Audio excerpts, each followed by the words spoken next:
What is going on, everybody? S.G.T stacking here. Today we're going to be telling a little story, so go ahead and get your popcorn and your drinks ready. It's going to be a good one. Let's do it.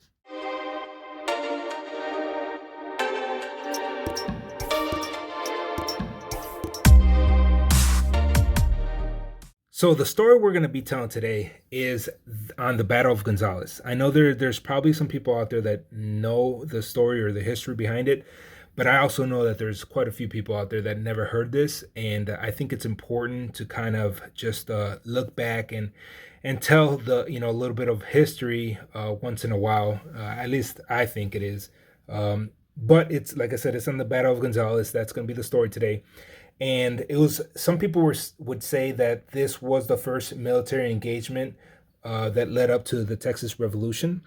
And it was fought in Gonzales, Texas on October 2nd, 1835. So quite some time ago. And it was between rebellious Texan settlers and a detachment of Mexican armies, soldiers. Basically, what happened was the Mexican army lent the settlers in Gonzales, Texas, a 6-pound bronze cannon to fight off some rebels. I think they were from the Comanche tribe, and they would often do raids against these settlers. So they needed something to protect themselves. So they went to the Mexican officials to borrow this cannon because all they had was a 1-pounder, and it was not really effective. So they needed something much larger, and unfortunately they were able to get something and fight off these raids that they would get from the Comanche tribe. But unfortunately, things happened throughout the country, and everything was getting uneasy.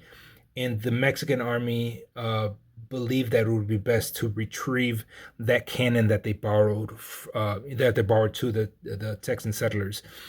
Well, they weren't going to give that up very easily, at all. Period. Who would? Like this is what you're using to protect yourself, to protect your family, your loved ones, everybody in the community. So obviously you're not going to give it up.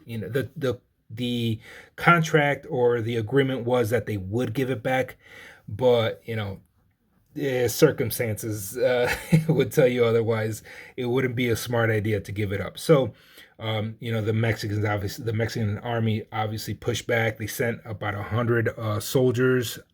I think they were like horsemen soldiers or infantry, and to retrieve this, but they were unsuccessful, to say the least. So as a symbol of defiance, there was 2 young women from Gonzales, Texas. They made a flag, and it contained the phrase "Come and take it," and it depicted a cannon with a black star on top.